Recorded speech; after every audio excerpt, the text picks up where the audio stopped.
David Crow, appreciate your contribution. Which positions, of course, we just addressed Cam did on the high end, what he was looking for, but which positions need more depth? Does safety? Yes, I think so. Especially with, um, it's going to this 4-2-5 with going back to the hybrid, whatever they want to call it now, star, striker, whatever position. Um, and if you bring James Williams down to that, where his physicality would be incredible. And I know Corey Couch is playing there as well because, that position requires different things and different, phases of the defense and whatnot. But yeah, you can always, because now you're basically going from playing two safeties at a time to three, So yeah, you can use more depth there. You can use more depth along the defensive line, especially the defensive interior. You can use more at linebacker. You can use more at corner. I mean, like this rebuild of the roster is not done. Like this offseason has been one major step forward, but you're going to need another year with this kind of influx of talent to really get Miami, the Cristobal Miami, near where he wants, needs, and likes it to be. So, I mean, like, absent tight end, there's not a position on the roster that cannot use more depth. Not a single one. So, yeah, safety is definitely in that cadre, David. That's a great question.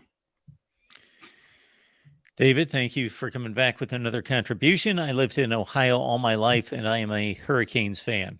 Well, I'm sorry about that first part, but welcome for the second part, brother.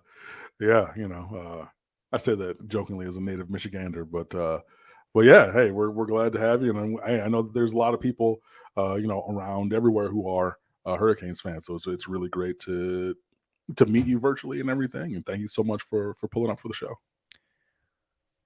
Somebody made a comment in there about talent versus development. Can't find it right now, but that's the age-old question. Of course, what is it? It's got to be somewhere in the 80 to 90% range that those guys made it to the NFL draft at that high of a level based on talent, but the development and coaching had something to do with it. They couldn't have gone just maybe anywhere and still been drafted, but right.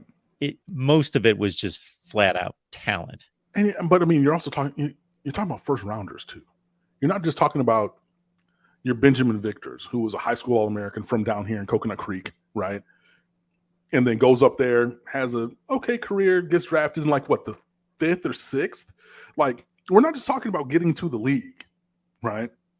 Because they have those guys also, And look, I have no love lost for that team in the state south of Michigan. Like this is not me being like pounding my chest, being like, yeah, we like that.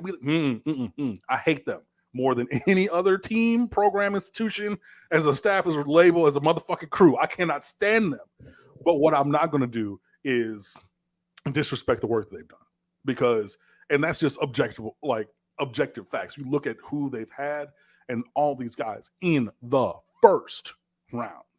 Right? Hey, man, I hate it, but I got to respect that.